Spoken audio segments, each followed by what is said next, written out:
எல்லாருக்கும் அஸ்ஸலாமு அலைக்கும். Welcome to my channel. இன்றைக்கி என்ன ரெசிபி நம்ம பார்க்க போகிறோம்னு சொல்லி பார்த்தீங்கன்னா, தோசை ரெசிபி தான் பார்க்க போகிறோம். உங்கள் பிள்ளைங்களுக்கு சளி இருக்குதா? ஆனால் கண்டிப்பாக இதை செஞ்சு கொடுத்து பாருங்கள். 2 நாளில் சளி போயிடும். கண்டிப்பாக க்யூர் ஆகுங்க. அதுக்கு நான் கேரண்டி. நீங்கள் இந்த ரெசிபியை இப்போ தான் ஃபஸ்ட் டைம் பார்க்குறீங்க அப்படின்னு சொல்லி பார்த்தீங்கன்னா, நம்ம சேனலை மறக்காமல் சப்ஸ்கிரைப் பண்ணி வச்சுக்கோங்க. அந்த பெல் ஐக்கனை கிளிக் பண்ணி வச்சுக்கோங்க. அப்போ தான் நான் போடுற ரெசிபிஸ் எல்லாமே உங்களுக்கு நோட்டிஃபிகேஷன் வரும். வாங்க இப்போ நம்ம வீடியோக்குள்ளே போகலாம். என்னுடைய பையனுக்கு 2 நாளாகவே மாறு சளி இருந்துச்சு. அதுக்கு நான் இந்த தோசையை செஞ்சு கொடுத்தேன், சரியாயிடுச்சு. இது மருந்து தோசை அப்படின்றது பசங்களுக்கு தெரியவே தெரியாது. அவ்வளோ ஒரு டேஸ்ட்டாக இருக்கும். வாங்க இதை எப்படி செய்கிறதுன்னு பார்க்கலாம். இந்த தோசையை செய்கிறதுக்கு நமக்கு தேவையானது இந்த தூதுவளை மட்டும் இருந்துச்சுன்னா போதும். தூதுவளையில் மட்டும்தான் நம்ம சேர்க்க போகிறோம். அதை காம்புகளை மட்டும் கட் பண்ணி எடுத்துகிட்டு இலைகளை தனியாக பிரித்து எடுத்து வச்சுக்கோங்க. இந்த மாதிரி தண்ணியில் போட்டு வச்சுக்கோங்க. இப்போ ஒரே ஒரு பெரிய சைஸ் வெங்காயம் எடுத்துக்காங்க. நான் சொல்கிற ரேஷியோ எத்தனை பேருக்கு அப்படின்னு சொன்னால் 5 பேர் தாராளமாக சாப்பிட்லாம். தோசை கணக்கு அப்படின்னு சொல்லி பார்த்தீங்கன்னா ஒரு 15 தோசை வரையுமே நான் சொல்கிற அளவுகளில் நீங்கள் போட்டிங்கன்னா 15 தோசை சாப்பிட்லாம். 5 பேர் சாப்பிட்லாம். இதை அளவுகளை நோட் பண்ணி வச்சுக்கோங்க. ஒரு பெரிய சைஸ் வெங்காயத்தை இந்த மாதிரி கட் பண்ணி வச்சுக்கோங்க. நீங்கள் ரொம்ப பொடிசாக நறுக்கணும்னு அவசியம் இல்லை. இந்த அளவுக்கு நீங்கள் கட் பண்ணி எடுத்துக்கிட்டிங்கன்னா போதும். இதோ பாருங்கள், இந்த அளவுக்கு இதை இந்த மாதிரி கட் பண்ணி வச்சுக்கோங்க. இப்போ அடுத்து ஒரு 3 வரமிளகாய் எடுத்துக்கோங்க, போதும். இப்போ ஸ்டவ் ஆன் பண்ணிவிட்டு இப்போ நம்ம தவா வச்சுக்கலாம். வச்சுட்டு எண்ணெய் ஊற்றிட்டு தாளிக்கிறதுக்கு மட்டும் எண்ணெய் ஊற்றிக்கோங்க. அதுக்கப்புறம் வெங்காயமும் காஞ்ச மிளகாவும் நான் போட்டுட்டு அதை நல்லா வதக்கிக்கிறேன்.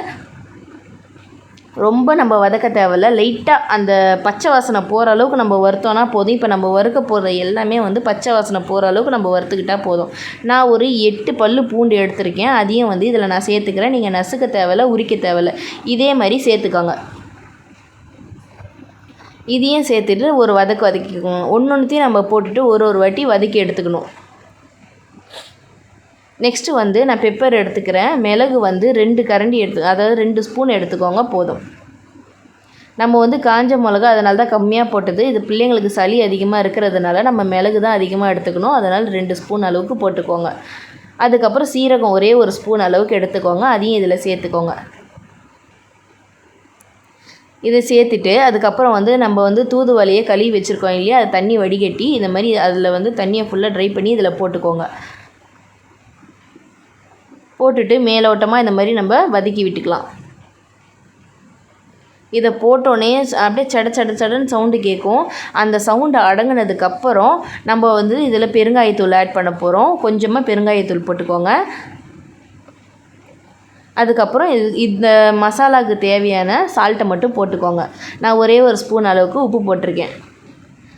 போட்டுட்டு இதை வதக்கி விட்டுட்டு இதை தனியாக நம்ம எடுத்து வச்சுக்கலாம். இது சூடு ஆறுனதுக்கப்புறம் இதை நம்ம மிக்ஸி ஜாரில் அரைச்சி எடுத்துகிட்டு வரணும். சூடு ஆறுறதுக்கு இதை தனியாக எடுத்து வச்சுட்டு இப்போ நம்ம மாவு கலக்கி எடுத்துக்கலாம். நான் 15 தோசை சுடுறதுக்கான தோசை மாவு நான் எடுத்திருக்கேன். இந்த மாவு நான் வீட்டில் தான் அரைச்சது, அதனால தான் கெட்டியாக இருக்குது. இது ரேஷன் அரிசியில் தான் நான் அரைச்சது. நல்லா இட்லி சுட்டிங்க அப்படின்னா பஞ்சு மாதிரி நல்லா சூப்பராக முத்துன்னு வரும். நான் இந்த ஒரு வாட்டி மாவு அரைக்கிற வீடியோ உங்களுக்கு நான் போடுறேன், எப்படி எந்த அளவுகளை நான் அரைக்கிறேன்னு சொல்லிவிட்டு. இப்போ நான் இதை எடுத்து வச்சுட்டு நான் உப்பு போட்டுக்கிறேன். பாருங்கள், மாவுக்கு தேவையான உப்பை போட்டுக்கோங்க. ஏன்னா நம்ம மசாலா அரைக்கிறதுலேயே நம்ம உப்பு போட்டிருக்கோம். அதனால் தோசை மாவுக்கு தேவையான உப்பை மட்டும் போட்டு கொஞ்சம் கொஞ்சமாக தண்ணி விட்டு நான் எந்த அளவு நான் சொல்கிறேனோ அந்த அளவுக்கு நம்ம நல்லா கலக்கி எடுத்துக்கலாம். ரொம்ப தண்ணி விட்டு ரொம்ப தண்ணியாக கரைச்சிடாதீங்க. நான் அப்படியே அந்த கரண்டியில் அள்ளி இப்படி லூஸாக விட்டோம் அப்படின்னு சொல்லி பார்த்தா அப்படியே சூப்பராக லூஸாக விழணும். அந்த அளவுக்கு நம்ம கரைச்சி எடுத்துக்கணும். இந்த பாருங்கள், இந்த மாதிரி அளவில் நம்ம கரைச்சி எடுத்துக்கணும். அப்படியே கரண்டியில் அள்ளி விட்டோன்னா லூஸாக இறங்கணும். அந்த அளவுக்கு நம்ம கரைச்சி எடுத்துக்கிட்டோம். இப்போ நல்லா இது சூடு ஆறிடுச்சு. இதை நம்ம மிக்ஸி ஜாரில் போட்டு நல்லா நைஸாக ஃபைன் பேஸ்ட்டாக அரைச்சி எடுத்துக்கலாம்.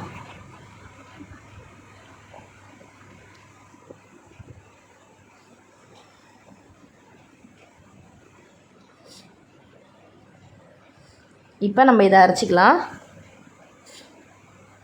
இந்த அளவுக்கு நம்ம இப்போ இதை அரைச்சி எடுத்துக்கணும். பாருங்கள், நானே காட்டுறேன் பாருங்கள். அதை பாருங்கள், இந்த அளவுக்கு இருக்கணும் அந்த ஃபைன் பேஸ்ட்டு. இப்போ இதை நம்ம மாவில் ஆட் பண்ண போகிறோம். எந்த கப்பிகளும் இல்லாமல் எவ்வளோ சூப்பராக நம்ம நைஸாக அரைச்சி எடுத்துருக்கோம் பார்த்திங்களா? இந்த மாதிரி அரைச்சிக்கோங்க.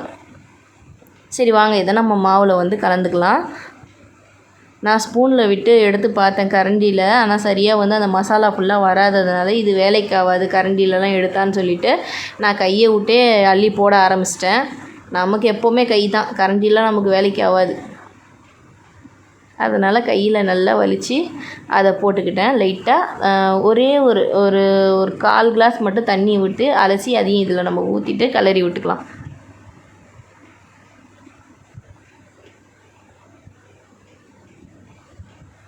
பாருங்கள், இந்த அளவுக்கு நல்லா அப்படியே பொறுமையாக மிக்ஸ் பண்ணி நல்லா நான் எந்த அளவுக்கு எடுத்துருக்கேன் பாருங்கள். அவ்வளோதான், எல்லாத்தையும் மிக்ஸ் பண்ணியாச்சு. இந்த கலரில் தான் தோசை மாவு நமக்கு இருக்கும். நம்ம பார்த்திங்களா, நம்ம அந்த மசாலாவை கலக்கினாலும் மாவு வந்து ரொம்ப தண்ணி ஆகலை, அந்த அளவுக்கு நம்ம மாவு வச்சுக்கணும். இப்போ நான் ஸ்டவ் ஆன் பண்ணிவிட்டு தோசை தவா வச்சுக்கிறேன். தோசை தவா வந்து நல்லா ஹீட் ஆனதுக்கப்புறம் நல்லா மாவு ஊற்றி நல்லா மெலிசாக சுற்றிக்கலாம். இந்த தோசை வந்து நமக்கு அப்படியே ஒரு மாதிரி சதன்லாம் இருக்காது, நல்லா மொறுனே நமக்கு தோசை வரும். பசங்க சாப்பிடும் போது இதில் மருந்து பொருள் சேர்த்துருக்காங்களா, தூதுவளை செடிலாம் சேர்த்துருக்காங்களானே தெரியாது. ஆனால் அந்த அளவுக்கு சூப்பராக டேஸ்ட்டாக இருக்கும். என் பிள்ளைங்க வந்து கேட்டு வாங்கி சாப்பிட்டாங்க, நல்லாவே இருந்துச்சு, செம்ம டேஸ்ட்டாக இருந்துச்சு. நம்ம இதுக்கு தொட்டுக்கிறதுக்கு சட்னியே தேவையில்லைங்க, இதில் போட்டிருக்க நம்ம மசாலாவே வந்து செம்ம டேஸ்ட்டாக இருக்கும். நமக்கு எதுவுமே தொட்டுக்க தேவையே கிடையாது, தோசை மட்டும் நம்ம சாப்பிட்டாலே போதும், ரொம்ப நல்லாயிருக்கும்.